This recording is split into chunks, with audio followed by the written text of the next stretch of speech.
Hola, ¿qué tal? Buen día. Hoy es domingo 28 de junio del 2020. Fecha histórica en la vida nacional de todos los hondureños en que se conmemora los 11 años del golpe de Estado.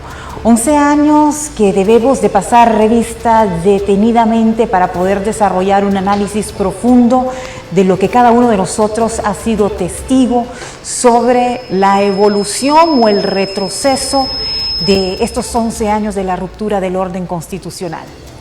Porque somos un medio comprometido a los intereses del pueblo hondureño en esta fecha en que se conmemoran 11 años de ese cruento golpe de Estado. Hemos desarrollado una programación especial durante este día. Estuvimos atentos a escuchar el foro dirigido por nuestro director Jorge Aldana. Ahora estamos en este espacio informativo donde estaremos presentándoles a ustedes detalle a detalle, capítulo a capítulo de cómo se fue ejecutando esta obra de golpe militar a gran escala que se ejecutó en nuestro país y que sin lugar a dudas tuvo repercusiones serias en todo el istmo centroamericano, frustrando los gobiernos progresistas de Sudamérica. En ese sentido, vamos a iniciar con una introducción de lo que será toda nuestra programación. Después estarán los compañeros de 3 a 5 y esta noche estaremos en un foro a través de una mesa redonda dialogando con el expresidente José Manuel Zelaya Rosales sobre distintos testimonios que hasta esta fecha todavía no han sido revelados y serán hasta hoy. A partir de las 7 de la noche en este foro que usted se dará cuenta de muchas historias que han marcado la vida histórica de Honduras. Iniciamos con la siguiente introducción. No se sabe a ciencia cierta cuándo se produjo el primer golpe de Estado. Ya a principios del siglo XV, el florentino Nicolás Maquiavelo hacía un tratado muy realista sobre la política, el poder y el papel que juega la violencia en ella. Más cerca en la historia encontramos el más célebre de los golpes de Estado, el del 18 de Brumario de Napoleón Bonaparte, que llevaría al final de la Revolución Francesa y el levantamiento de una efímera monarquía bonapartista. Sea cual sea el caso, un golpe de Estado no es nunca un hecho legal ni tampoco espontáneo. En esencia, un golpe de Estado se produce mediante la ejecución minuciosa de una operación militar que debe ejecutarse milimétricamente y que cuenta con los apoyos necesarios en las esferas más altas de la élite de la sociedad. La acción militar por sí sola no es suficiente, pues, en esencia, un golpe de Estado es un cambio violento en la correlación de fuerzas políticas en una sociedad. El 28 de junio del 2009 se produjo un golpe de Estado militar. El mismo fue ejecutado mediante un operativo militar a gran escala que no solo desplegó varias decenas de soldados especializados en contrainsurgencia a la captura del presidente constitucional, sino que también hizo otro tanto para secuestrar y desterrar a la entonces canciller de la República, Patricia Isabel Rodas. Simultáneamente, los militares desplegaban una persecución selectiva contra personas afines y sobre todo leales al presidente Manuel Zelaya. Las Fuerzas Armadas de Honduras tomaron el control del país en las primeras horas de la operación, se establecieron cercos militares y la Fuerza Aérea levantó los aviones supersónicos para que realizaran vuelos a baja altura sobre la capital de la República.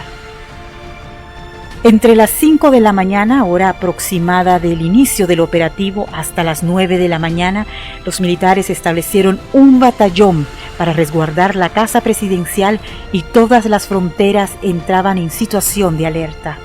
Esta singular movilización no se preparó después de las 11 de la noche del 27 de junio, como afirma el general golpista Romeo Vázquez Velázquez en su libro. Todos los indicios nos llevan en otra dirección y en el ánimo de que la historia cuente con todos los elementos para ser contada correctamente a las generaciones venideras, es necesario ver hacia atrás y hasta 2005 para valorar las razones que llevaron a los militares hondureños a perpetrar el primer golpe de Estado desde que en 1980 se instauró un régimen electoral en el país. La primera pregunta que se viene a la mente es: ¿quién paga la cuenta? Los resultados de un golpe tienen un costo económico significativo, así que las fuerzas económicas del país no solo apoyaron el crimen, sino que recibieron garantías de que podrían resistir la crisis económica que se vendría después de la acción militar. Esas garantías no proceden de cualquier fuerza. Como veremos, el asunto no es tan simple, especialmente porque los empresarios hondureños vivían su época más próspera durante el gobierno del poder ciudadano. ¿Qué motiva a las élites económicas de un país a cometer un suicidio económico? ¿Eran los políticos ultraconservadores hondureños tan torpes como para echar por la borda la fábula constitucionalista en la que se habían cobijado por 3 décadas? ¿Por qué terminar violentamente con un gobierno que no amenazaba los intereses de nadie? Tantas preguntas que seguramente no pueden responderse con el simplismo de una sucesión constitucional que no existe en ninguna parte de la frágil legalidad hondureña. Vamos a hacer un ejercicio de proponer ideas, sin el apasionamiento absurdo de quienes defienden la causa golpista porque en ello les va la vida, ni la postura intransigente de una resistencia que es la obligada a pagar con sangre el precio de la perfidia de quienes dieron el paso adelante para destruir la Honduras que conocimos. Vamos a ir hasta los inicios para encontrar los porqué que obstinadamente tratan de ocultarle a todos los hondureños. Lo que vamos a hacer en este preciso momento, también les invito a ustedes a que estén atentos, pongamos mucha atención, pueden desarrollar sus propios comentarios en relación a lo que los hondureños hemos vivido en estos 11 años después de este cruento golpe de Estado. Les invito a conocer el siguiente capítulo que hemos titulado Honduras, un Estado asociado no tan libre. Capítulo 1. Honduras, un Estado asociado no tan libre. Para las elecciones presidenciales de 2005, el bipartidismo propuso a José Manuel Zelaya Rosales y Porfirio Lobo Sosa. Las cuestiones públicas de la contienda son bastante conocidas, pero existen otras, también públicas, pero que no llegan normalmente a la población.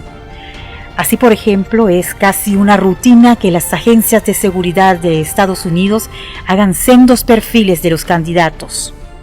Los mismos llegan a contener información privada sobre archivos médicos, medicamentos utilizados, adicciones, inclinaciones sexuales y mucho más. En otras palabras, ningún presidente electo en Honduras o Latinoamérica es un extraño para la inteligencia norteamericana. El embajador de los Estados Unidos juega un papel central en el levantamiento de estos perfiles y en el 2005 ese papel le tocó a Charles Ford. El perfil de Manuel Zelaya Rosales decía básicamente lo mismo sobre cualquier otro presidente electo, pero existe un corto apartado en el que se señala que su personalidad lo hace muy proclive a acercarse a Hugo Chávez. Ese apartado ya lo convertía en una persona de interés para toda la zoología de la inteligencia norteamericana. Según Romeo Vázquez Velázquez, a él le entregaron una copia de ese perfil desde octubre del 2006. Tanto la inteligencia norteamericana como los grupos terroristas cubanos de Miami circulaban libremente en Honduras durante la administración del nacionalista Ricardo Maduro, algo que se venía dando desde la década de los 80.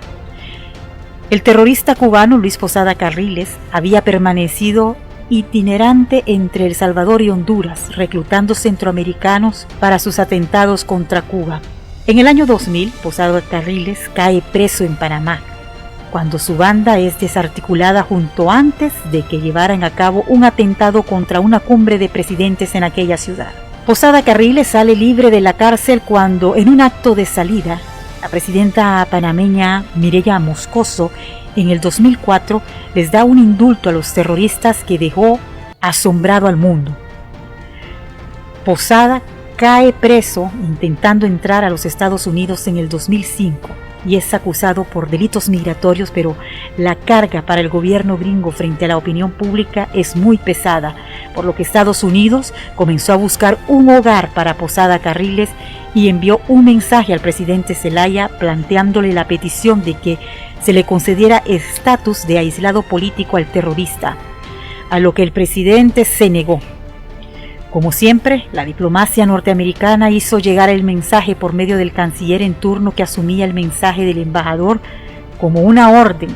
Y si de expertos en desestabilización estamos hablando, es importante mencionar que en marzo del 2006, menos de 100 días después de la toma de posesión del gobierno del Poder Ciudadano, aparecen en Honduras como expertos en telecomunicaciones para hacer negocios en el país Otto Reich, un funcionario diplomático norteamericano nacido en Cuba en 1945 y emigrado a Miami en 1960. Estuvo involucrado en el escándalo de Irán-Contras, mediante el cual se vendían armas y drogas para financiar la guerra sucia de la contra nicaragüense.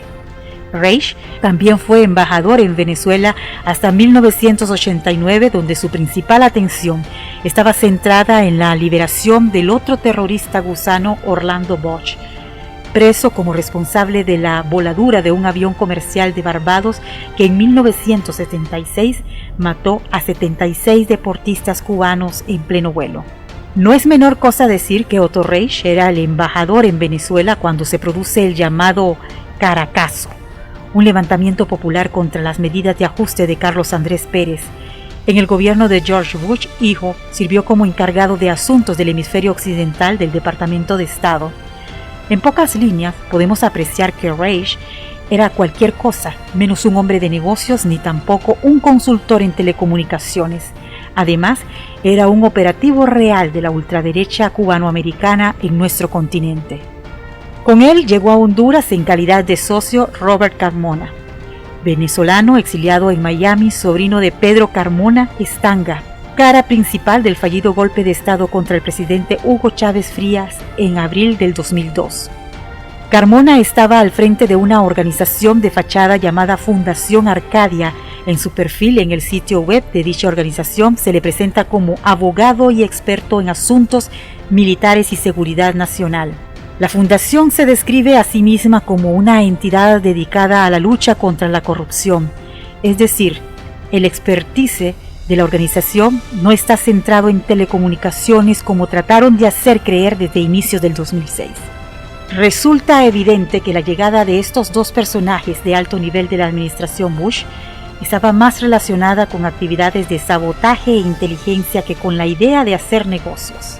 A lo largo del 2006, 2007 y 2008, estos dos personajes, especialmente Carmona, ocuparon grandes espacios de ataque contra el gobierno del Poder Ciudadano que, sin darse cuenta, enfrentaba una guerra en varios frentes y estaba motivada por intereses difíciles de detectar.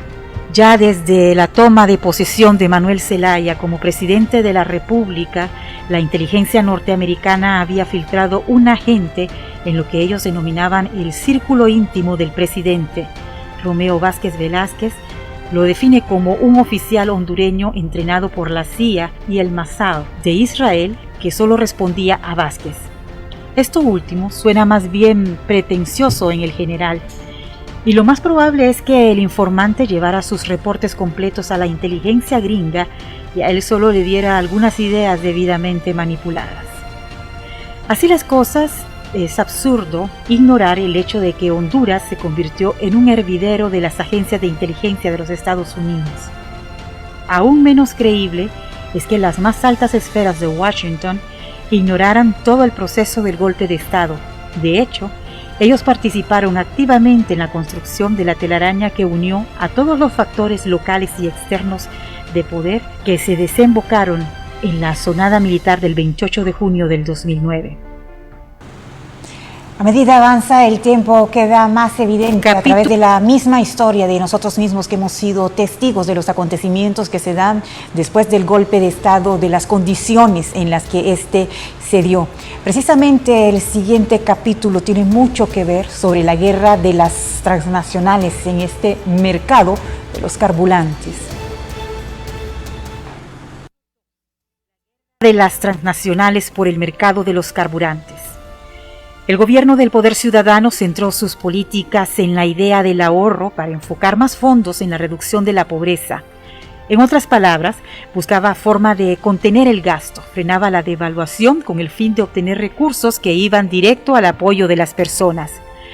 Para nadie es un secreto que una de las fuentes más intensivas de recolección de dinero para el gobierno es el consumo de combustible. Todavía peor, los combustibles son una de las fuentes de salida de divisas por excelencia, por lo que bajar el consumo equivalía de muchas formas a abrir puertas para el desarrollo económico. Por tanto, era lógico que el esfuerzo se concentrara en encontrar las mejores formas para abaratar el precio de los carburantes y bajar su consumo. En ambas direcciones trabajó el gobierno del presidente Zelaya, lo que le creó de inmediato dos frentes de batalla formidables. Uno interno, formado contra el proyecto Hoy No Circula, y el otro externo, conformado por las transnacionales del petróleo y sus adláteres hondureños que se enfocaron en sabotear el proceso de la licitación de combustible que se hacía abajo la premisa de que ya sucedía en Costa Rica. Por supuesto, los medios de comunicación estaban alineados de acuerdo a la línea general filtrada desde la inteligencia norteamericana. La tendencia a decir lo mismo 24 horas al día en contra de todas las acciones del presidente Zelaya y el gobierno del Poder Ciudadano era algo que no podía disimular. Muy temprano, a finales del 2006, el aislamiento del Poder Ciudadano a cargo de las élites económicas del país se iba mostrando con más fuerza y una claridad que no dejaba lugar a dudas. El proyecto Hoy No Circula fue abiertamente boicoteado y la cara principal de la campaña de la ultraderecha la personificaba el entonces alcalde de Tegucigalpa, Ricardo Álvarez, quien era un asiduo de los medios de comunicación, lanzando andanadas de frases trilladas y calumnias destinadas a descalificar al presidente, a su gobierno y, si quedaba chance, el proyecto en sí. En realidad, el propósito no era evitar que llevara a cabo el proyecto, sino bloquear al gobierno, mostrar cuán débil era. Igual nivel tuvo la guerra por la licitación de los combustibles que, a pesar de haber sido adjudicada a la empresa norteamericana ConocoPhillips, terminó fracasando en medio de 1000 trabas de carácter jurídico. La Corte Suprema de Justicia, presidida por la nacionalista Vilma Morales, y el Ministerio Público a cargo del también nacionalista Leónidas Rosa Bautista, jugaron un rol central en el boicot de este proceso. Desde esas cortes se bloqueaba toda gestión del Poder Ciudadano y la embajada norteamericana lo sabía. Aquí cabe la mención del caso por tráfico gris levantado por Hondutel contra la empresa de telecomunicaciones Tengo, de la familia de Carlos Catán, nacionalista, que en aquel momento era diputado al Congreso Nacional. La noticia de la intervención de la empresa Catán impactó tanto en las élites que inmediatamente llegaron 3 distinguidos personajes políticos a exigir al presidente Zelaya que dieran marcha atrás con la intervención. Ellos eran precisamente Vilma Morales, Leónidas Rosa Bautista y el entonces comisionado de los Derechos Humanos Ramón Custodio López. En esa reunión, Rosa Bautista argumentó como fiscal general de la República que el tráfico gris no existe, que por eso se llamaba gris, porque es una área nebulosa del derecho. El asunto no lo pudieron resolver los 3 notables, por lo que en horas de la tarde llegó a casa presidencial el mismísimo embajador Ford, quien en tono desafiante exigió que se devolvieran los equipos a la honorable familia Catán y advirtió al presidente que el gerente de Hondutel pagaría el resto de su vida por su atrevimiento. No mintió Ford. La persecución le mantiene en la cárcel y ha humillado a su esposa y su familia desde aquel momento. No pretendemos hacer una defensa del exgerente de Hondutel, pero es un hecho que el tráfico gris era un negocio ilícito que robaba millones de dólares al Estado utilizando las estructuras de las estatales de telecomunicaciones.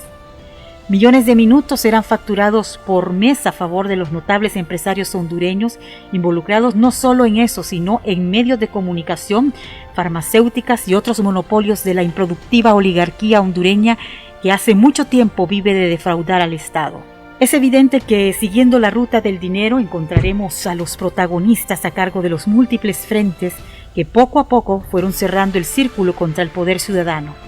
Todos los personajes y grupos hasta ahora mencionados estaban involucrados en todos los frentes, por eso es fácil pasar del petróleo a las telecomunicaciones, a las finanzas, a los medios de comunicación, a la Corte Suprema de Justicia y al Congreso Nacional. Durante años, la tesis de muchos analistas y miembros del Partido Nacional ha sido que el golpe de Estado de junio del 2009 fue el producto de un conflicto entre liberales. Como podemos inferir, esto es falso. Tanto nacionalistas como liberales estaban involucrados de una forma u otra en la guerra permanente para desestabilizar al gobierno del poder ciudadano. Una vez que el proceso de licitación había fracasado, se abría la puerta para que el gobierno del presidente Zelaya buscara las ventajas de Petrocaribe, un proyecto multinacional liderado por Venezuela que vendía petróleo a precios y condiciones concesionales muy favorables a los países suscriptores.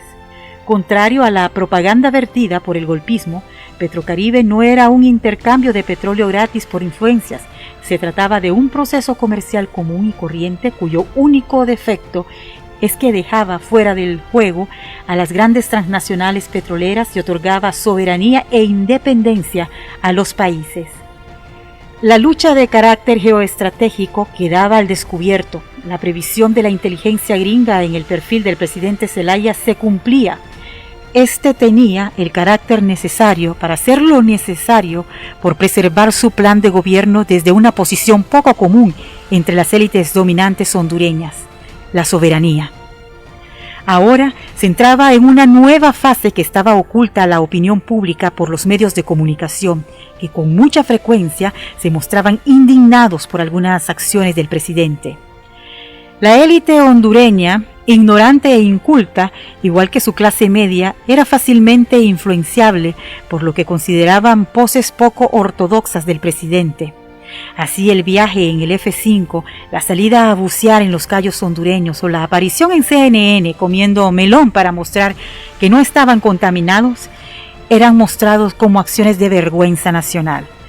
El cuerpo diplomático y los funcionarios eternos acostumbrados al buen whisky y a los canapés finos que brindaban en las recepciones presidenciales muchas veces tuvieron que sufrir la afrenta de comer sopa de frijoles con pelleja. Ante los ojos de la opinión pública se iba creando la idea de que el presidente Zelaya no era apto porque no seguía los protocolos del poder, esos rituales en que los políticos usualmente rinden pleitesía a los grupos de poder económico y a los norteamericanos. Estamos compartiendo con usted cada capítulo que fueron como paso a paso para llegar a lo que fue el golpe de Estado. Nuestro tercer capítulo lo hemos titulado Palmerola, la base militar gringa. Capítulo 13. Palmerola, la base militar gringa. Cuando la situación ya ha llegado a extremo de tensión inusuales, se produce el accidente de un avión de TACA que rebasa la pista de Tocontín y termina en una de las calles de acceso a la colonia El Pedregal. Se inicia la discusión pública alrededor de la seguridad, o más bien, falta de ella, del Aeropuerto Internacional de Tegucigalpa. El gobierno propone entonces utilizar Palmerola como lugar para un aeropuerto internacional para la capital, lo que desata todos los diablos en los medios de comunicación y profundiza las contradicciones ya irreconciliables entre los intereses de Estados Unidos y el gobierno del poder ciudadano, o al menos el sector progresista del mismo. Estados Unidos mantiene una base militar en Sotocano, ubicada a 97 kilómetros de la capital, operativa desde 1981, cuando fue activada por el gobierno estadounidense durante la administración de Ronald Reagan. En los años 80, Sotocano fue utilizado por el coronel estadounidense Oliver North como una base de operaciones de la Contra, las fuerzas paramilitares entrenadas y financiadas por la Agencia Central de Inteligencia CIA, encargada de ejecutar la guerra contra los movimientos comunistas en Centroamérica y particularmente contra la dictadura sandinista de Nicaragua, financiada por Cuba y la Unión Soviética. Desde Sotocano, la Contra lanzaba sus ataques y misiones especiales. En Palmerola se encuentran estacionados unos 600 militares norteamericanos pertenecientes a la Fuerza de Tarea Bravo y es considerada un punto de gran importancia para la vigilancia militar de todo el continente por los Estados Unidos. Por ella se han movido terroristas como el ya mencionado Posada Carriles, jefes del Contra y miembros de la DEA en contacto con cárteles de la droga desde hace varias décadas. El 31 de mayo del 2008, el presidente Zelaya anuncia que se habilitará Palmerola para los vuelos internacionales, ahora suspendidos en Toncontín. Aunque tal acción no ponía en riesgo el carácter estratégico de la base militar norteamericana, la misma sí fue utilizada como pivote para la desestabilización del gobierno democrático hondureño. Nuevamente apareció Ricardo Álvarez, de redentor de los lustreros del aeropuerto de Toncontín, a los que organizaron y convirtieron en personajes mediáticos por un par de semanas. A esta altura, todos los grupos fácticos y de dominación ideológica al servicio de la oligarquía hondureña ya se habían alineado contra el gobierno del poder ciudadano, pero especialmente contra la Alianza Bolivariana para los Pueblos de América. El mismísimo cardenal Óscar Andrés Rodríguez había establecido de forma inexplicable una confrontación con el presidente Hugo Chávez de Venezuela. Por entonces su reputación como prelado se mantenía intacta y su voz tenía gran peso en el país. La iniciativa del presidente Zelaya de un aeropuerto en Palmerola nunca se concretó y su última relación con la infame base de ocupación militar fue cuando el avión que lo llevaba secuestrado hacia Costa Rica el 28 de junio hizo una escala, quizás para recibir instrucciones. El ambiente hostil de toda la clase dominante contra el presidente Zelaya era ahora abiertamente antichavista y estaba fundamentado en las directrices de la inteligencia militar. Para entonces, los militares se dedicaban a enviar rumores de esos que llamaban activistas, como el propósito de despertar animosidad en la clase media contra el presidente. Poco podía prever ese segmento de la población la tragedia que le tocaría enfrentar por más de una década a causa de la dictadura que se impuso con el golpe. Los momentos que aunaron más para llegar a dar este golpe de Estado fue precisamente la adhesión de Honduras al ALBA. Este fue el preludio hacia el golpe de Estado. Capítulo 4. Adhesión al ALBA, el preludio hacia el golpe. El 24 de agosto del 2008, Honduras se incorporó formalmente a la Alianza Bolivariana para los Países de América, una asociación de países basada en la solidaridad que contaba con prometedores proyectos que ayudaría al país en su lucha contra la pobreza y el atraso. En un evento multitudinario en la Plaza de la Democracia dentro de los predios de la Casa Presidencial, suscribió el presidente Zelaya el acuerdo en presencia del presidente Hugo Rafael Chávez Frías, Daniel Ortega, Evo Morales, Ayma, entre otros. La intensa oleada gobiernos progresistas en América Latina había minado seriamente la capacidad de influencia de los Estados Unidos. Esto tenía en alerta a los sectores más violentos de la ultraderecha norteamericana que no podía todavía la derrota de su intento del golpe en el 2002 en Venezuela. Para Honduras, ese parece haber sido el momento que decidió la operación que acabaría con el gobierno del poder ciudadano menos de un año después. La guerra intensiva contra Zelaya había desatado la histeria de la derecha que en todos sus medios multiplicaba las voces anticomunistas de connotados voceros del establishment local. Curiosamente, el derechista periódico español El País publicaba una nota el día siguiente en el que afirmaba: el país centroamericano es el primer miembro ajeno a la izquierda que se suma a la alianza regional promovida por Cuba y Venezuela. Esto contrarrestaba con el ambiente delirante de la anticomunista derecha hondureña, formado desde los medios de comunicación, en lo que algunos llegaron a afirmar que mientras Hugo Chávez se desplaza al centro, su homólogo hondureño Manuel Zelaya busca ocupar su espacio dejado en la izquierda en la escena internacional. La manipulación mediática emprendida desde Televicentro, Emisoras Unidas y todos los periódicos impresos y digitales existentes en la época dejaban poco espacio para que la población hondureña accediera a la información objetiva. Se montó entonces la mayor operación de manipulación mediática en la historia de Honduras, que la sociedad terminó por denominar como el cerco mediático que aún opera. La discusión alrededor del ALBA se volvió en algo tan cargado que podría compararse con la estrategia mediática que hoy la dictadura ha montado sobre la emergencia por el coronavirus. Día y noche aparecían personajes hablando sobre todos los impactos negativos de la adhesión al Tratado de los Pueblos. Uno de los argumentos favoritos era que el ALBA escondía protocolos de defensa mutua que Honduras estaría obligada a cumplir. En realidad, tal amenaza no existía. Las Fuerzas Armadas de Honduras son esencialmente un ejército de ocupación al servicio de los Estados Unidos, por lo que aquella acusación era sobradamente ridícula. El gobierno trató de competir en abrumadora desigualdad de condiciones en el plano mediático con una campaña continua para mostrar sus logros, así como las bondades de los tratados suscritos.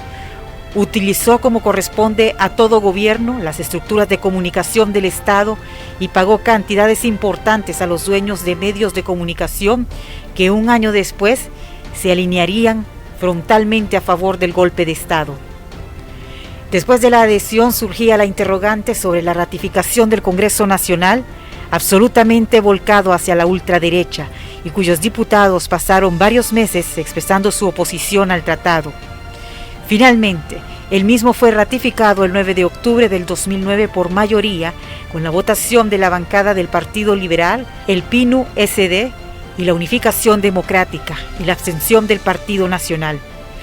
Mucho se habló sobre una supuesta danza de dinero alrededor de esta ratificación, pero es claro que la falta de oposición firme en el Congreso en la votación había sido al menos informada a la Embajada Americana con antelación. El COEP, que funciona como un cártel empresarial, se mantuvo frontal contra el tratado, reclamando abiertamente que el mismo dañaba las relaciones con los Estados Unidos. Sin embargo, está claro que para octubre del 2008, el gobierno del Poder Ciudadano se encontraba ya cercado, y la ratificación del ALBA en el Congreso obedeció a directrices claras de Washington, que para entonces ya tendría en marcha un plan general contra la Alianza Bolivariana. Si las cercanas elecciones primarias eran un estímulo para los diputados, especialmente los liberales, sus ambiciones personales no sobrepasaban su subordinación a los Estados Unidos, surgida desde los años 80 e integrada en un ala conocida como el florismo, misma de la que procedía el mismo presidente Zelaya. En esa facción del Partido Liberal que se consuma la derechización absoluta y su entrega de la soberanía, su participación en las desapariciones de los años 80, la obediencia a los militares y más recientemente el golpe de Estado militar que terminó con el último periodo de gobiernos liberales electos. Otro factor de poder que se incorporó activamente en Honduras contra el ALBA fue el sector religioso, en todas sus denominaciones. Ganaron protagonismo las facciones más radicales y fanáticas como el Opus Dei, de gran ascendencia fascista desde su fundación en España y su apoyo abierto a la dictadura franquista. Otro tanto sucedía con las iglesias evangélicas, cuyo auge se remonta a inicios de los años 80, cuando el gobierno de Estados Unidos decide contrarrestar la influencia de la teología de la liberación y envía brigadas enteras de religiosos a todos los rincones de Honduras. El escenario general estaba planteado. Estaba en marcha una cruzada anticomunista contra el poder ciudadano que debía terminar de forma violenta para sofocar la posible sublevación de los plebeyos y luego construir una normalidad libre de comunistas, ateos y otros problemas. El problema principal era que los plebeyos son muchos y por tanto lo que vendría era incalculable, pero las élites oligárquicas o grupos fácticos, como se les conocía, estaban dispuestos al baño de sangre. Ellos, que nunca habían tenido un ambiente financiero más favorable, se jugaban esta carta, de la que emergía victorioso únicamente el sector bancario especulativo. Todos los otros sectores tuvieron pérdidas significativas y en muchos casos catastróficas. Es importante también pasar revista por la situación y las condiciones de todos estos movimientos sociales que se gestaron durante las últimas décadas en el mundo y por supuesto en Honduras. Título 9. Epílogo. Es muy común escuchar que la historia A conocer a través del capítulo 4 los movimientos sociales que fueron la encrucijada en Honduras. la idea, los movimientos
Capítulo 4.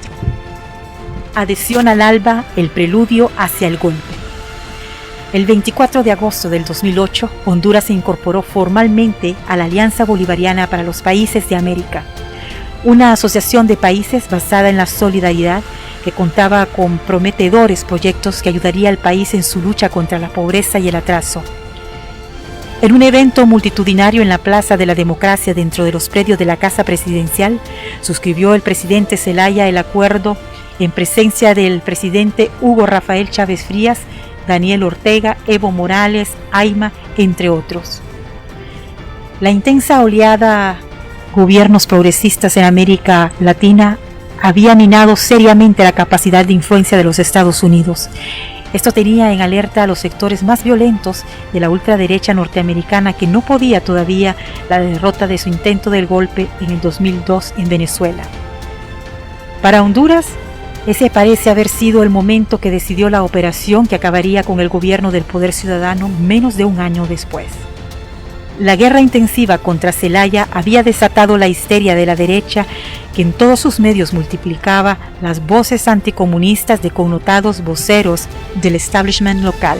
Curiosamente, el derechista periódico español El País publicaba una nota el día siguiente en el que afirmaba: el país centroamericano es el primer miembro ajeno a la izquierda que se suma a la alianza regional promovida por Cuba y Venezuela.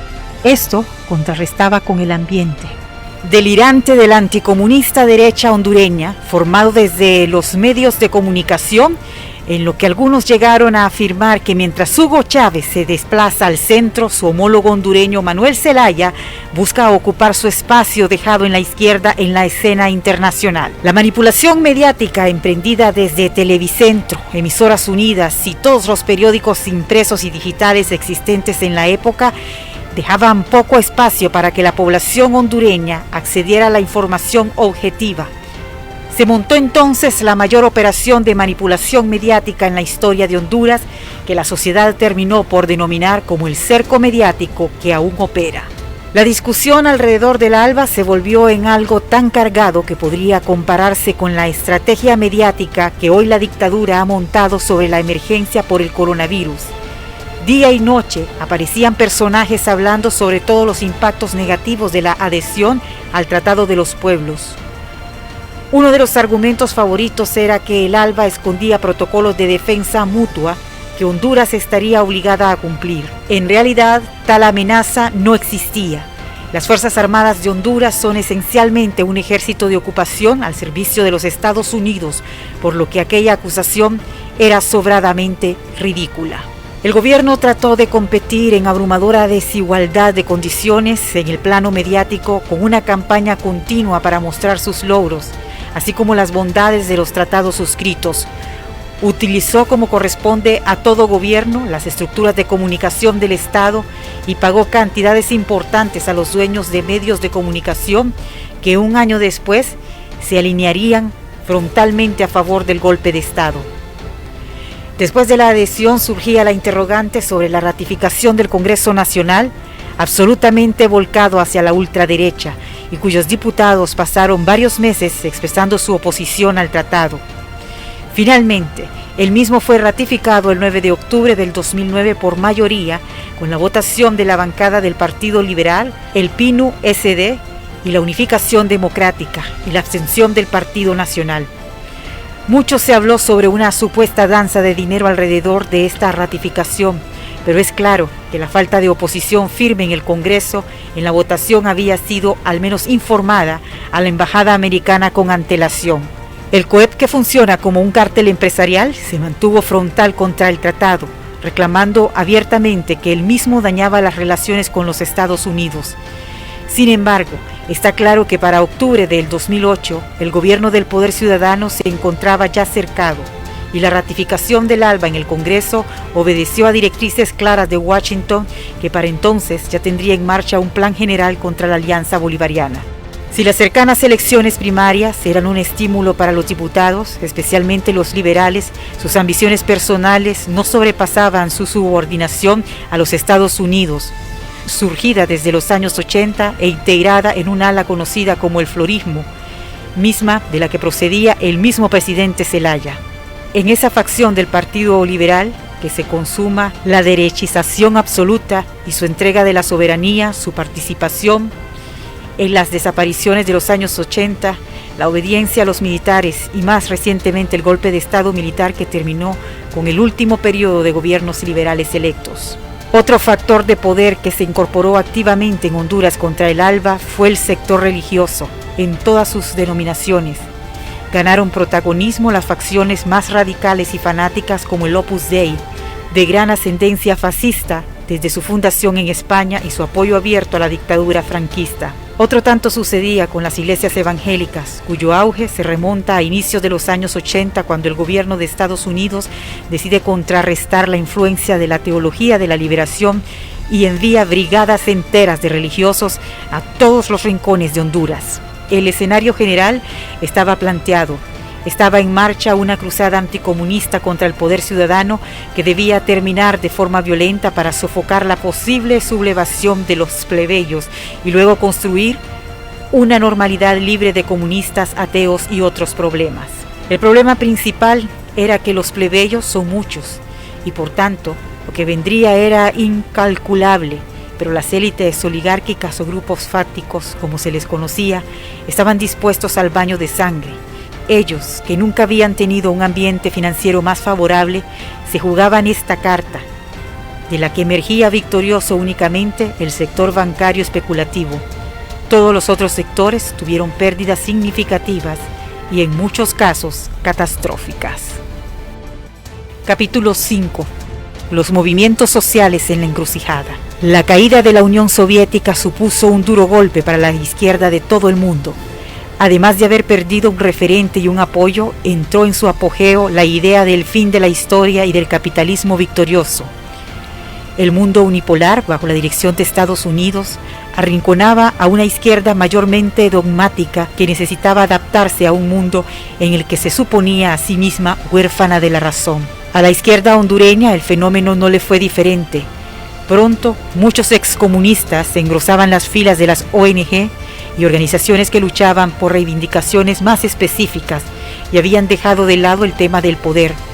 Esto provocó el declive definitivo del sindicalismo moldeado a semejanza del tradeunionismo norteamericano. La izquierda tenía incluso muchas dificultades para aceptar al coronel Hugo Chávez Frías, que en 1998 ganó arrolladoramente las elecciones en Venezuela. Los ahora conocidos como movimientos sociales comienzan una curva de recuperación a inicios del siglo XXI y fijan mucho de su esfuerzo en luchar abiertamente contra el neoliberalismo. El marco de la revolución bolivariana daba ánimos y espacios para creer que existían opciones para reconsiderar el asunto de la política.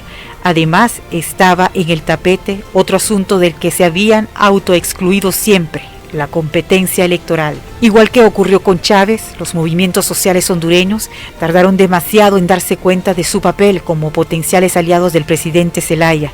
De hecho, es posible que aún no lo hayan entendido.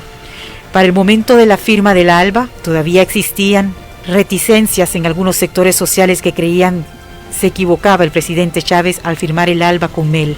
Así, la composición de las bases de apoyo al ALBA eran una amalgama de grupos de activistas liberales unidos con miembros de los grupos sociales, más una creciente cantidad de simpatizantes del grupo de los independientes.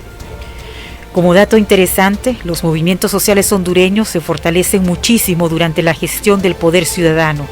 Sus protestas dieron frutos en varios sectores y aunque la represión no estuvo ausente, Zelaya nunca ordenó usar fuerza letal contra aquellas protestas. Para el 2008, los movimientos sociales ya estaban aglutinados en la Coordinadora Nacional de Resistencia, que había ganado mucha experiencia en el campo y era capaz de hacer acciones de carácter nacional. Con la firma del ALBA, el asunto quedó definido en el campo de la lucha de clases. Las clases medias se inclinaron a favor de la opción gringa del golpe de Estado, mientras la movilización de bases liberales y progresistas se alineaban con el poder ciudadano. El plan de Estados Unidos, ahora en marcha, transcurre todo el año del 2008 y la mitad del 2009, en una serie de encontronazos que simplemente abonaban a la ya indetenible maquinaria militar que se preparaba para retomar el poder en el país. En la Navidad del 2008, el presidente Zelaya anunció un aumento histórico al salario mínimo que prácticamente duplicaba al existente. Esto sirvió como argumento para una prolongada argumentación que sostenía que dicho aumento obligaría el cierre de muchas empresas. La campaña de desinformación había entrado a una fase de terror. La imposición del miedo como un arma desmovilizadora y neutralizadora de la razón. En general, la mayoría de los empresarios no acató el nuevo salario mínimo, simplemente no lo pagaron, pero la acción justa para con los trabajadores resultó en una piedra más en una lucha que cada día se polarizaba más y que identificaba más y más al poder ciudadano con el pueblo hondureño. Cuando inicia el 2009, la suerte estaba echada. El golpe de Estado está decidido y los militares comienzan a circular rumores para aumentar la incertidumbre. Cuando se elige la Corte Suprema de Justicia, se hace rodar la idea de que el presidente Zelaya amenaza con dar golpe de Estado con el apoyo de los militares. Al respecto, Romeo Vázquez Velázquez dice en su libro que cuando le llegaban los informes se sonreía en sus adentros preguntándose ¿con qué tanques?, en alusión a la evidente falta de fuerza efectiva que tenía el presidente Zelaya. Vázquez se jacta mucho de la facilidad que tenía para infiltrar el circuito íntimo del presidente Zelaya. En otras palabras, los militares y la inteligencia de los Estados Unidos conocían perfectamente que la correlación de fuerzas le era totalmente adversa al pueblo hondureño. Aunque los movimientos sociales se habían fortalecido hasta el punto de organizar una candidatura independiente a la presidencia de la República, carecía de capacidad de confrontación con las fuerzas represivas del Estado. Con todos los argumentos esgrimidos, fue la organización de bases de los movimientos sociales, en unidad con amplias bases del Partido Liberal, los que permitieron el surgimiento de un movimiento de resistencia contra el golpe de Estado del que surgió el Frente Nacional de Resistencia Popular. Son esos movimientos sociales y el gobierno del poder ciudadano los que posibilitaron la lucha de liberación que hoy libra el pueblo hondureño, y es en ellos donde encontramos la historia que hoy el golpismo se empeña. Una ligera separación. Al retorno de la pausa seguimos compartiendo con ustedes la infamia del golpe y vemos el protagonismo de los militares en este golpe de Estado.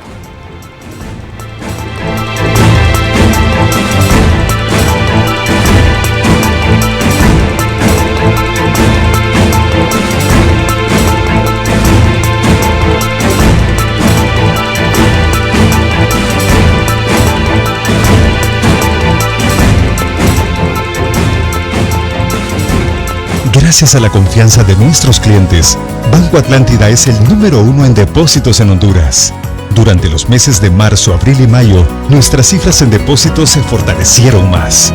Una gran muestra de que los hondureños confían en el banco que por 107 años ha cuidado de su patrimonio y que siempre apoya a sus clientes a salir adelante. Tú también ahorra en el banco en el que Honduras confía. Banco Atlántida. Imagina, cree, triunfa.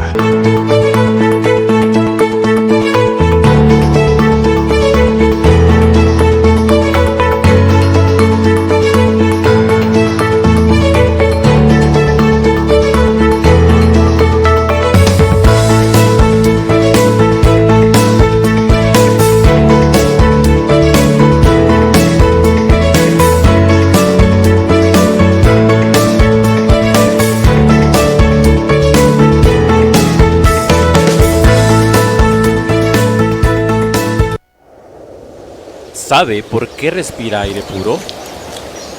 Porque hay árboles. ¿Sabe qué pasa si se queman los árboles? Si se queman los árboles, lo perdemos todo. Porque la naturaleza nos une, ayúdenos a prevenir los incendios forestales.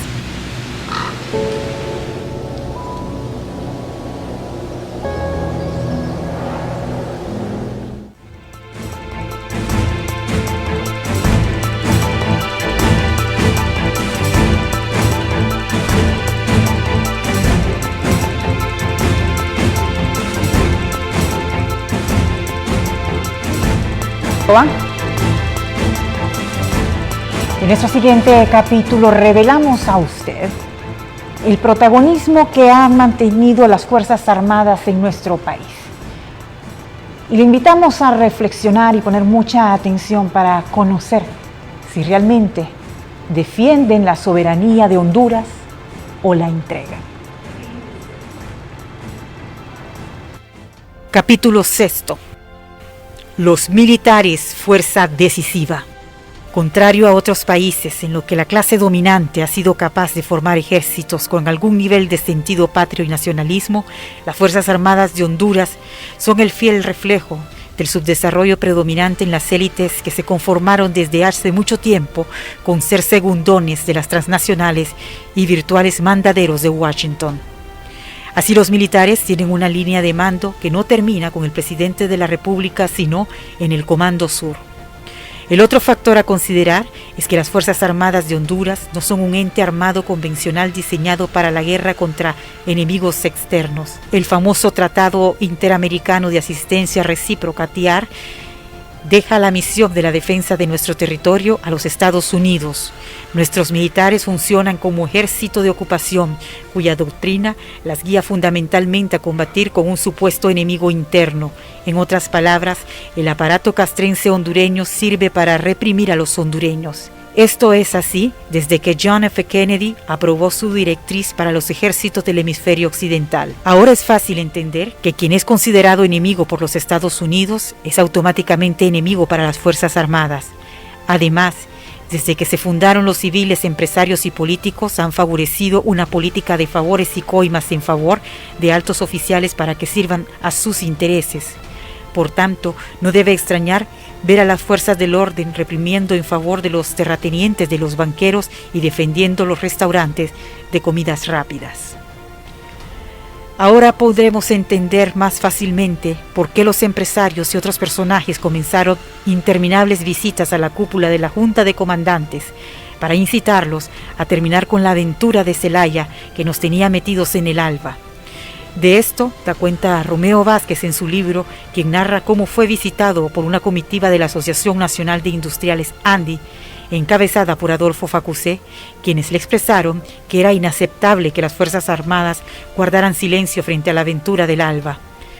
Además, agregó Facusé que la mayoría de empresarios, la Iglesia Católica y la Confraternidad Evangélica estaban en contra del alba. La operación de inteligencia militar ya había iniciado. Los sectores de siempre recurrían a las Fuerzas Armadas, mientras éstas seguían el libreto conspirativo que venían urdiendo de los cuerpos de seguridad de los Estados Unidos. Es imposible precisar en qué momento se pasa de luz roja a amarilla, pero estaba claro que la oligarquía hondureña, consciente o no, reaccionaba favorablemente a los designios militaristas norteamericanos contra el ALBA. Otro asunto que se debe entender es que en una operación de este tipo, no todos saben cada detalle. La información es compartida minuciosamente para evitar filtraciones que puedan echar por tierra todo. Siguiendo con el libro del general, este afirma que a principios del 2007 la inteligencia militar informó que a Honduras era uno de los centros de interés chavista, dada la orientación populista del gobierno y basados en el carisma del presidente Zelaya. No necesitamos hacer un gran esfuerzo mental para darnos cuenta que la cacería de brujas contra el chavismo del gobierno del Poder Ciudadano inició muchos años antes del 2009 y que esa especie de guerra de fe fue el móvil para desestabilizar la administración de Zelaya durante toda la duración de su gestión. No existió nunca una provocación. Se trató de un presidente que estaba cometiendo el pecado capital de tomar sus propias decisiones. Por esta razón, Zelaya recibió presiones fuertes tanto de la oligarquía como del mismísimo George Bush, quien llegó a increpar al presidente hondureño preguntándole: ¿qué te da Chávez que nosotros no podamos darte? El presidente replicó: petróleo, a lo que el genial presidente norteamericano reaccionó colérico, exclamando que eso no podía ser. Al parecer, tuvo que ser su vicepresidente, Dick Cheney, quien le explicara que en efecto Venezuela disponía de grandes reservas petroleras. Romeo Vázquez también señala que la inteligencia militar le reportó desde inicios del gobierno del presidente Zelaya que ya existían fricciones con Carlos Flores Facusé, porque le estaba disputando espacios de poder.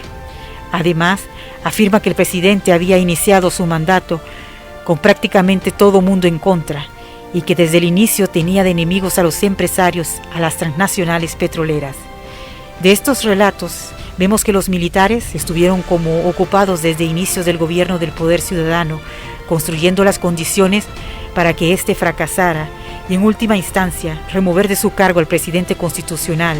Además, su objetivo no era el hombre en sí, sino el chavismo que después apareciera como el ALBA. La operación se va preparando a lo largo de los años, se crea un ambiente hostil desde la oligarquía que tiene eco en la clase media. Enero del 2009 marcó el inicio de la etapa final antes de la luz verde. Romeo afirma que para el 24 de enero ya existía la idea de declarar incapacitado al presidente Zelaya. Esto sucedería justo después de que se nombrara la nueva Corte Suprema de Justicia. En otras palabras, el golpe surge mucho antes de la cuarta urna y el mismo nunca estuvo relacionado con la Constitución ni con presuntas intenciones continuistas.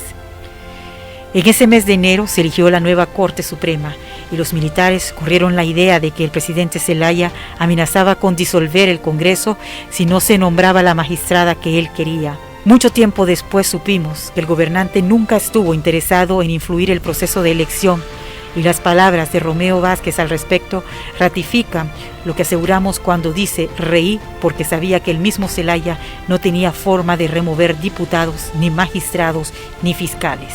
Las Fuerzas Armadas de Honduras y los organismos de inteligencia militar afincados en el país sabían perfectamente las enormes debilidades del poder ciudadano en términos de correlación de fuerzas con sus más feroces enemigos. Es probable que muchos años pensarán que con la llegada de la administración Obama las cosas cambiarían, pero eso no es más que ingenuidad.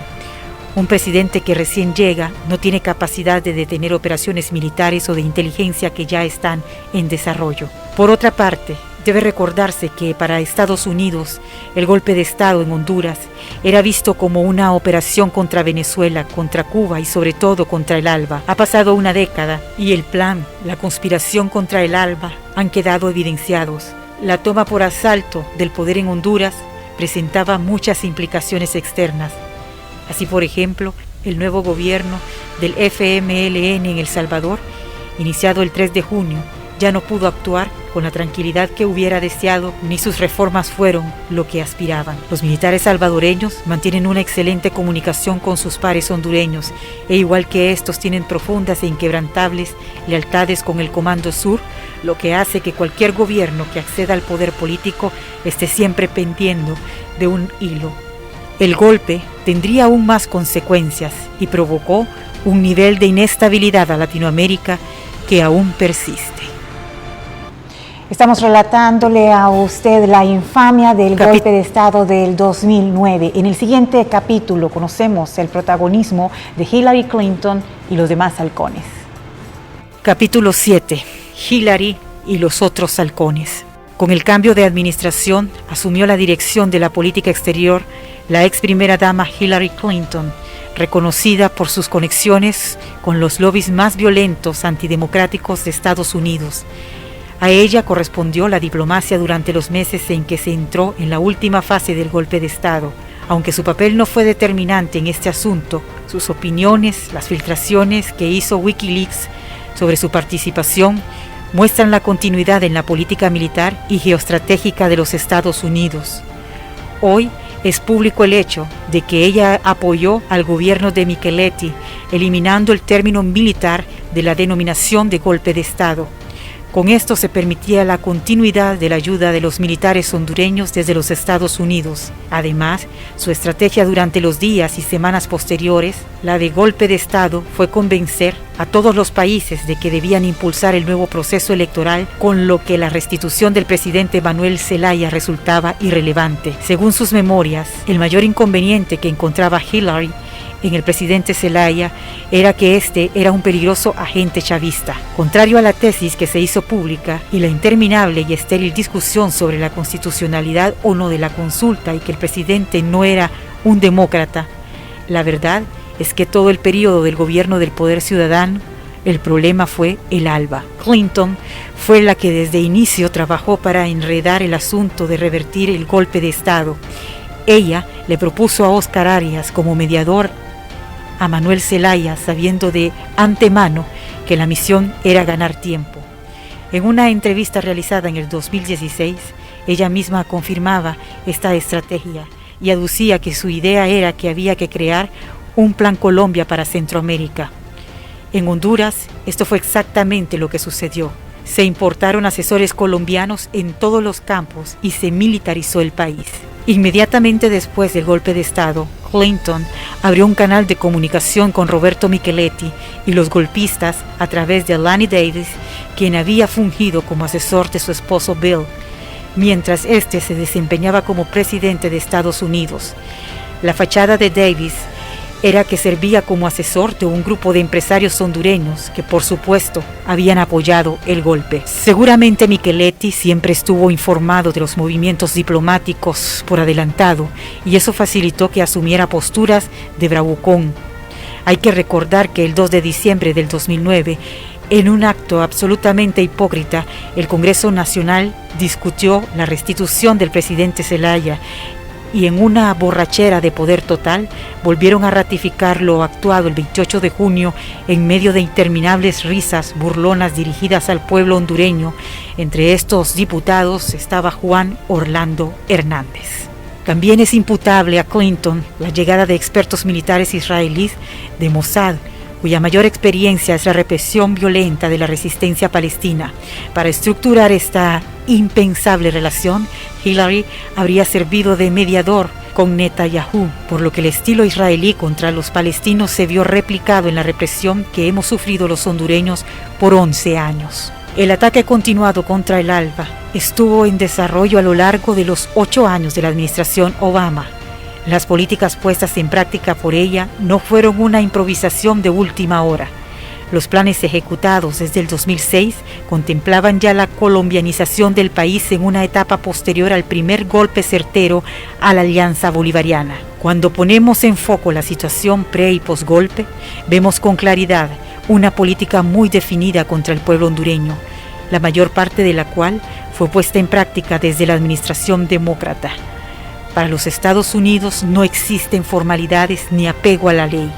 Su visión de policía del mundo le da la licencia para romper cualquier esquema y pueden usar cualquier método, por violento e inhumano que resulte.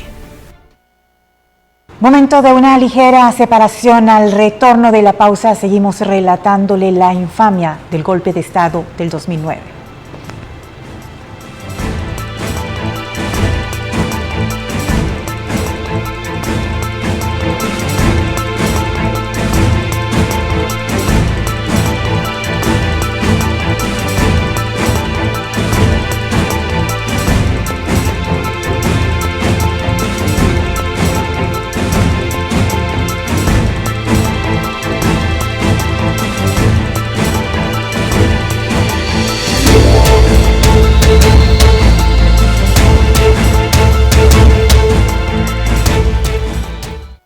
Gracias a la confianza de nuestros clientes, Banco Atlántida es el número 1 en depósitos en Honduras.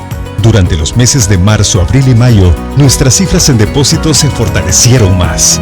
Una gran muestra de que los hondureños confían en el banco que por 107 años ha cuidado de su patrimonio y que siempre apoya a sus clientes a salir adelante. Tú también ahorra en el banco en el que Honduras confía. Banco Atlántida. Imagina, cree, triunfa.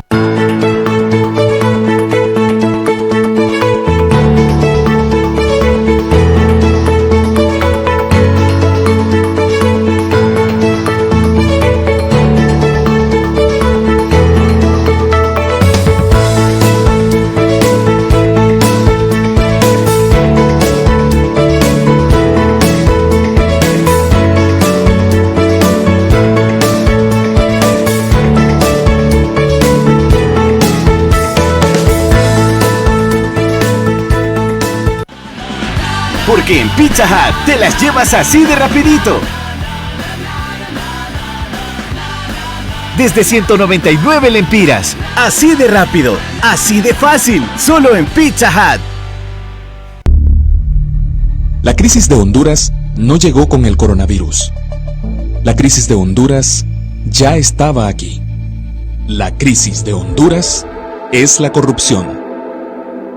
En 2014, la cifra estimada de corrupción ascendió a más de 37.000 millones de lempiras.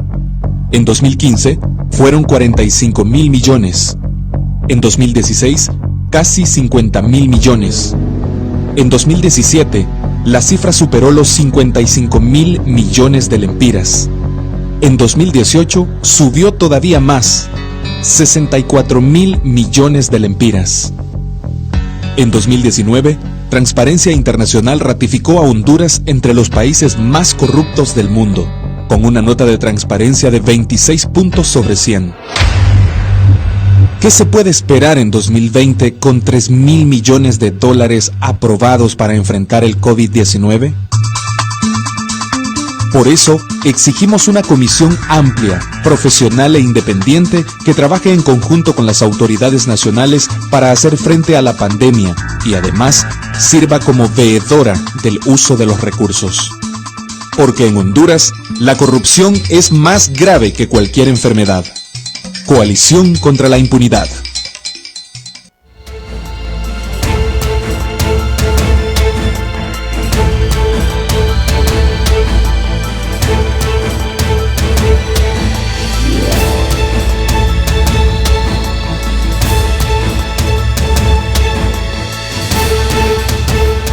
Continuamos relatando a usted la infamia del golpe del 2009.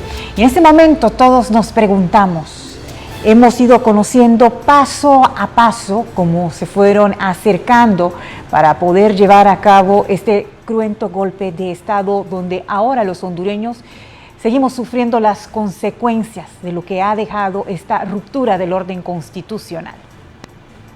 Capítulo 8, 2009.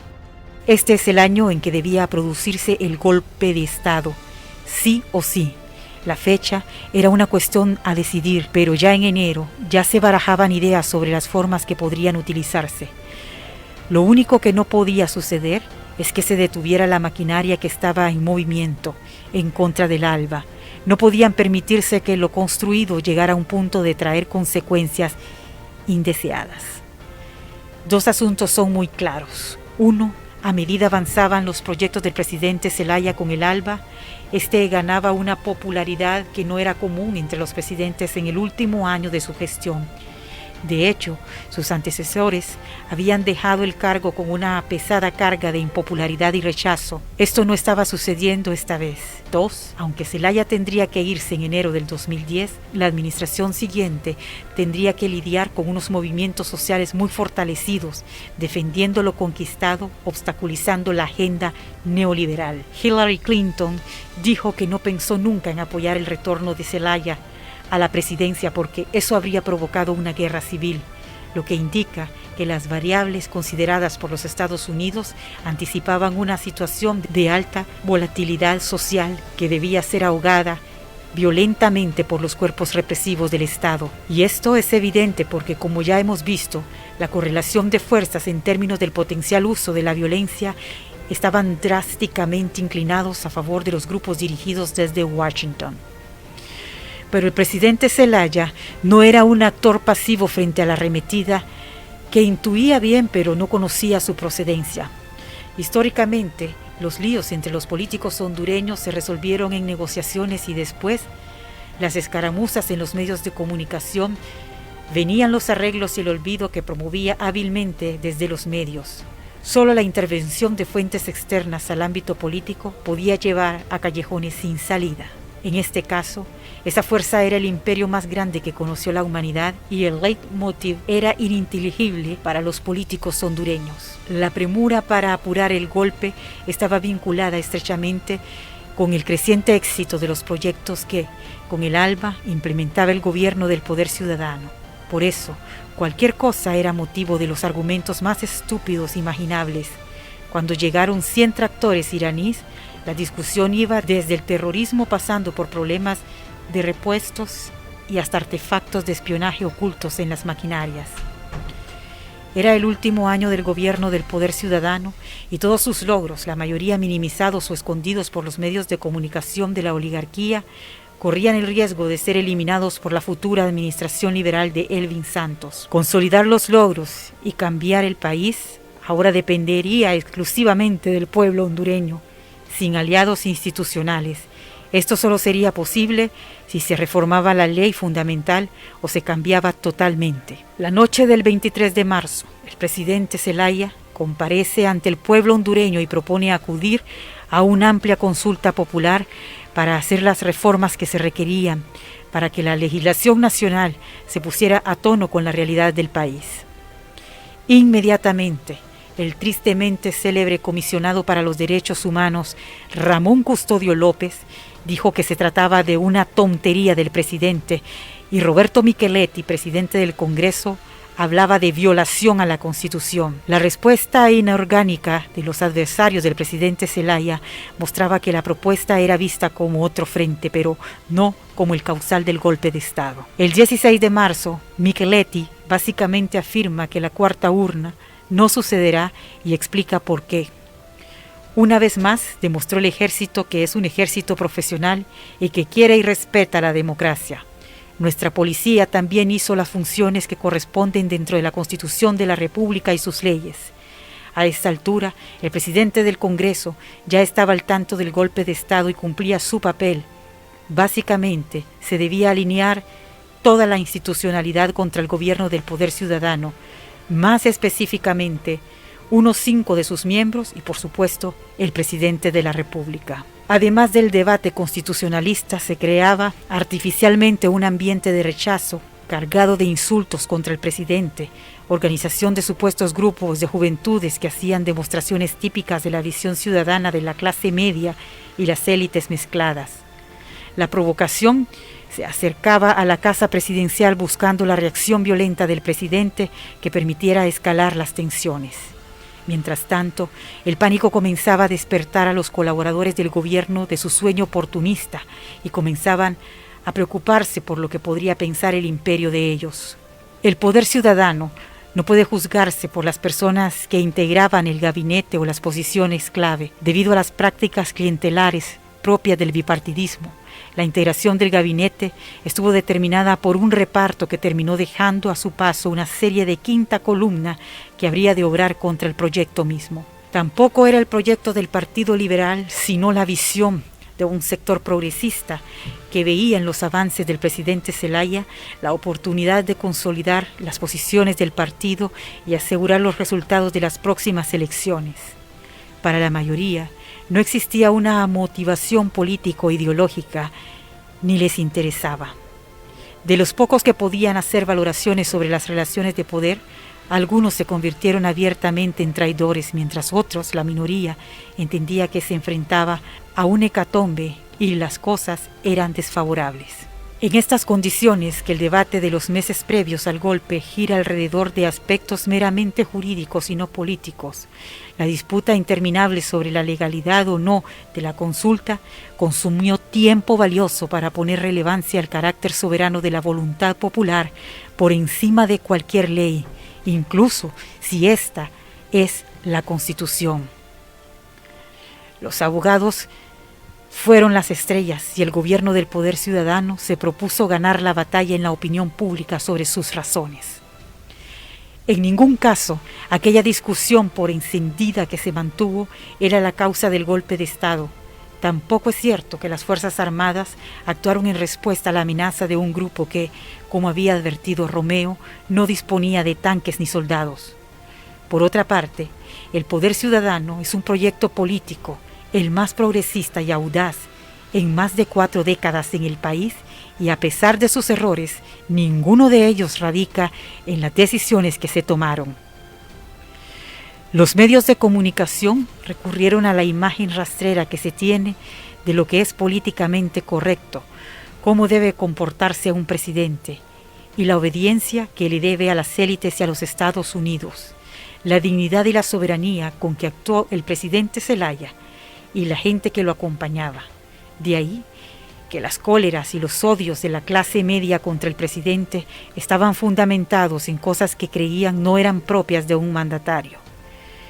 Les producía una serie de vergüenza porque no se sentían representados por un tipo que se rozaba con demasiada frecuencia con el populacho. De ahí que detalles como el burro Palmerola se convirtiera en tema sostenido en los medios. Capítulo 9. Epílogo. Es muy común escuchar que la historia la escriben los vencedores. En Honduras, el golpe de Estado militar del 28 de junio fue consumado y los golpistas todavía se conservan en el poder. Sin embargo, la historia hasta ahora no parece ser de las cosas que pueden imponer. El uso de la represión, la persecución judicial, la brutalidad más impensable no sirvieron para esconder los hechos que se produjeron en aquel triste momento de nuestra historia. Se cuentan anécdotas de que el 3 de octubre de 1963, horas después de consumado el golpe de Estado, el doctor Modesto Rodas Alvarado, presidente del Congreso Nacional y virtual ganador de las elecciones venideras, se resistía a doblegarse mientras los militares lo conminaban a rendirse. En ese momento, Ramón Villeda Morales ya se encontraba en el exilio en Costa Rica y el cabo de la Guardia de Honor Presidencial Roberto Micheletti Baín ya había huido a su casa. Pasaron 17 años antes de que Rodas Alvarado pudiera regresar a Honduras y su movimiento político secuestrado por los traidores de aquel fatídico octubre. En los cálculos golpistas, incluso de la inteligencia militar norteamericana, el escenario sería similar con Manuel Zelaya Rosales. Después de su aparición en Costa Rica negando su renuncia y denunciando el golpe de Estado, el golpismo recurrió al recurso vil del soborno. El 29 de junio, horas después del crimen, se produjo una llamada al presidente que transmitió este mensaje. Presidente, ya todo esto está hecho. Hay que olvidarlo y seguir adelante. Díganos cuánto dinero necesita y se lo depositaremos en la cuenta que usted nos indique. Haremos los arreglos para ayudar a su reubicación. La respuesta de Zelaya: soy el presidente constitucional y lo único que haré es retornar a Honduras a retomar mis funciones. En este corto diálogo se definió el futuro de nuestro país, que todavía hoy se debate en una lucha sin cuartel contra la ignominia del golpismo hondureño, ahora devenido en narcodictadura. Las mentiras que repiten a coro todos los días los aláteres del golpismo, esos que hablan del heroísmo del cabo Micheletti, ocultan hechos que ayudan a entender el contexto en que se dieron los acontecimientos. La juventud hondureña que fue a la escuela o la secundaria a lo largo de la última década ha sido bombardeada con mitos y falsedades que buscan exaltar las figuras siniestras de personajes dañinos al tiempo que pretenden borrar la esencia fundamental del poder ciudadano, quitando con esto una parte esencial a la causa del pueblo. Incluso los movimientos sociales sucumben ante el temor de ser marcados por actos de corrupción que ellos mismos saben que no existieron. El asunto del carretillazo se ha convertido en un caballo de batalla que utilizan aún hoy, 11 años después, y es su único recurso para responder cuando se les cuestiona sobre el saqueo de miles de millones de lempiras, sobre cientos de ciudadanos asesinados y miles que fueron condenados a la pobreza en nombre de la democracia, la propiedad privada, Dios y el libre mercado. El carretillazo es un recurso propagandístico desconceptualizado. A los militares se les hizo la transferencia de dinero para custodiar la consulta popular. Ellos se negaron a hacerlo después de recibir los fondos. El presupuesto para la consulta era exclusivamente un asunto de Estado. El carretillazo, no lo mismo que el poder ciudadano, ni lo mismo que el proyecto de consulta popular, y es absurdo pretender la rendición de cuentas ante los mismos criminales que rompieron el orden constitucional con un poquito de reflexión. No es esta una apología de aquel gobierno liberal, ni estamos diciendo que no existieron actos de corrupción en el mismo. Sin embargo, después de 11 años, con todo el aparato de administración de justicia a su disposición, los golpistas no pudieron establecer ninguna causa, y no es porque no hayan buscado. Han entablado cientos de juicios contra las mismas personas a las que les han contado las costillas una y otra vez, terminando invariablemente en nada. Si creyéramos por un segundo que su motivación es la justicia y no el sicariato judicial, les diríamos que posiblemente están buscando en el lugar equivocado e investigan a la gente que no es. Aquí buscamos plantear un debate a una hipótesis que tiene asidero nacional fácil de determinar. El golpe de Estado militar del 28 de junio del 2009 fue un ataque directo de Estados Unidos contra el ALBA.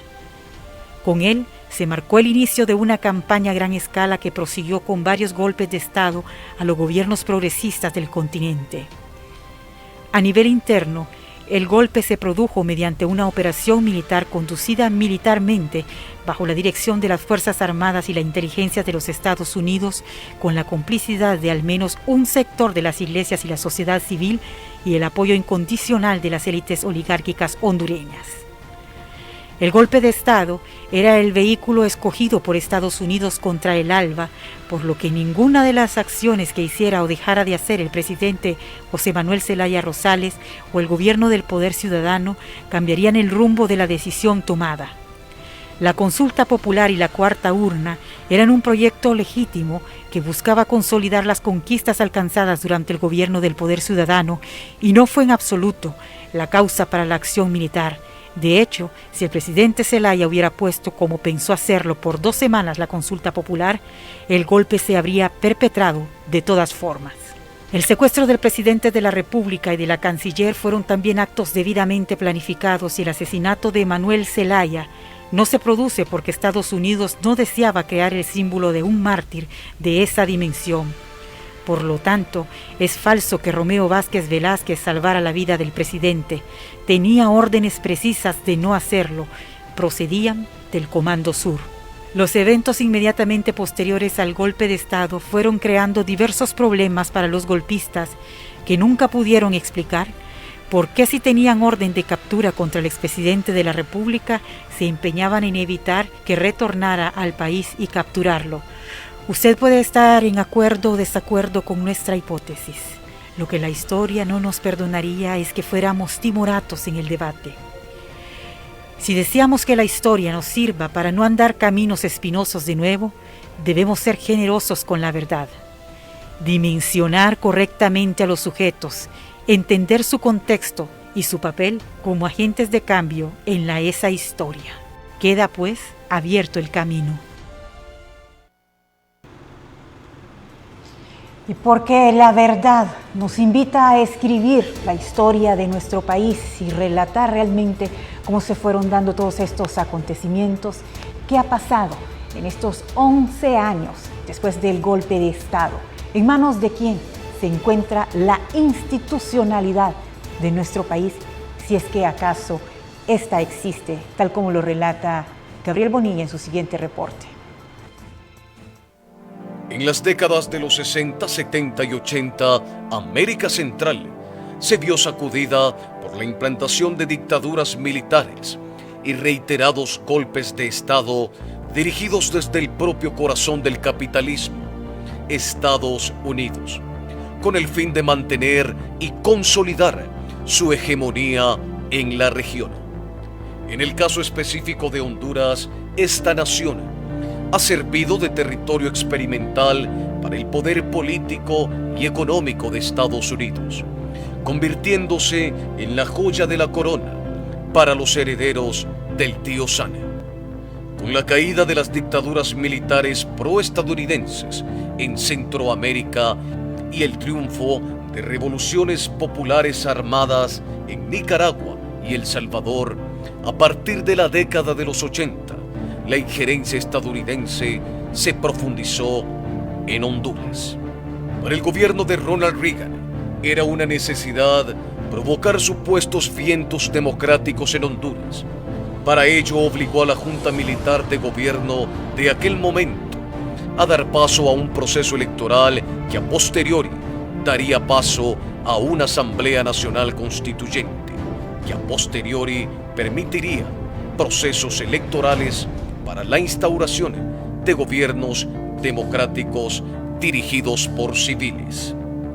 A partir de ese momento, la subordinación a las políticas estadounidenses de las Fuerzas Armadas, de la clase política y empresarial se convirtió en la norma suprema en nuestro país. La política Reagan giraba en torno al fortalecimiento de la doctrina de seguridad nacional, doctrina encaminada instrumentalizar a los pueblos para evitar cualquier alzamiento en contra de sus gobiernos satélites garantes de sus intereses imperiales. El inicio de la década de los 90 se vio marcada por la entrega servil del gobierno de Rafael Leonardo Callejas de la economía nacional a los organismos financieros internacionales, lo que subordinó a nuestro país a las políticas económicas de Estados Unidos, bajo el modelo neoliberal. A partir de ese momento, estos organismos, supeditados a la lógica imperial estadounidense, marcaron la pauta del quehacer económico en Honduras. El golpe de Estado cívico-militar de 2009 contra el gobierno constitucional de Manuel Zelaya Rosales ratificó la injerencia estadounidense, pues el mismo fue autorizado desde el Departamento de Estado presidido por Hillary Clinton y el Comando Sur de las Fuerzas Militares de Estados Unidos. Este hecho dio inicio a una oleada de golpes suaves e intentos de golpes militares en América Latina como estrategia para frenar la avanzada progresista liderada por el extinto Hugo Rafael Chávez Frías. Este fatídico hecho, que permanece en total impunidad, permitió la llegada al poder del régimen nacionalista, caracterizado por su obediencia a las directrices emanadas desde Washington. La desvergüenza fue llevada al extremo, pues los funcionarios del régimen públicamente aceptaban las órdenes disfrazadas de sugerencias por la Embajada de Estados Unidos en Honduras. Una de ellas fue crear un suprapoder que violenta la separación e independencia de los poderes públicos, como lo es el Consejo Nacional de Seguridad y Defensa, del cual surgen las grandes decisiones, y este mismo es presidido por el jefe del Poder Ejecutivo.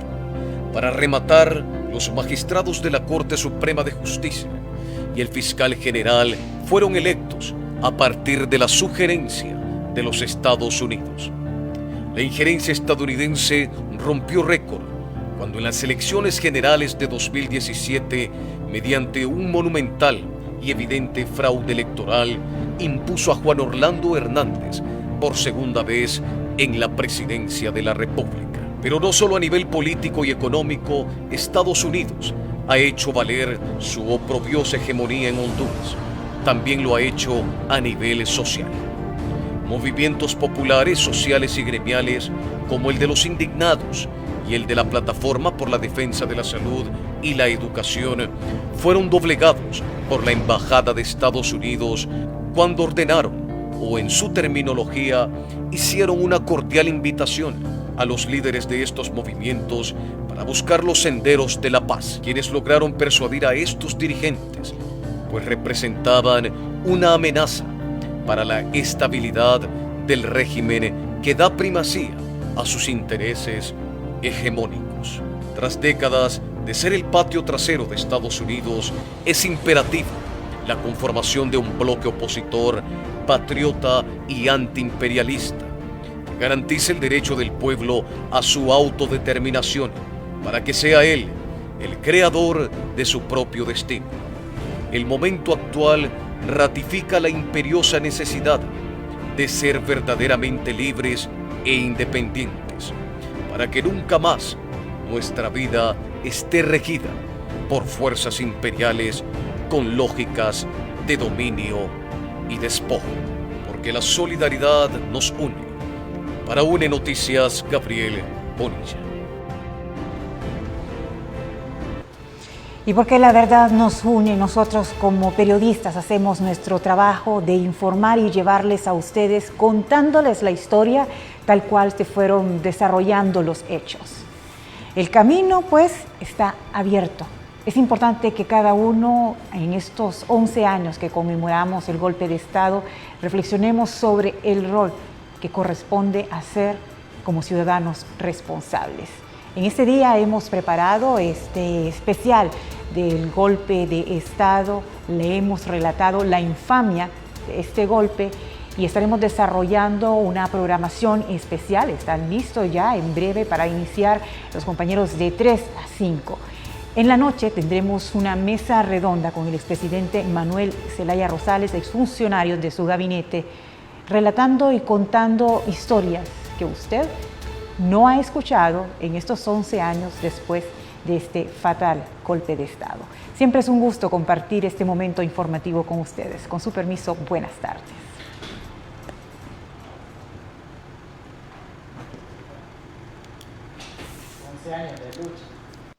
28 de junio 2009, 28 de junio 2020. Patriarcas, blancos por fuera, ensangrentados por dentro. Los patriarcas se confiesan y reciben la paz. Blancos por fuera, ensangrentados por dentro. Los patriarcas amasan la represión con dinero, fusiles, radio y televisión. Se confiesan y le llueve bendiciones. Blancos por fuera, ensangrentados por dentro. Los patriarcas compran conciencias, succionan el pueblo, se confiesan y juegan al perdón. Blancos por fuera, ensangrentados por dentro. Los patriarcas rezan. Esconde sus pecados en la banca, se confiesan y a la diestra del Padre están. Blancos por fuera, ensangrentados por dentro, los patriarcas enloquecen al pensar que el poder se les escurre, expatrian sus millones, se confiesan y el cielo abre sus puertas. Blancos por fuera, ensangrentados por dentro. Los patriarcas van camino al juicio final.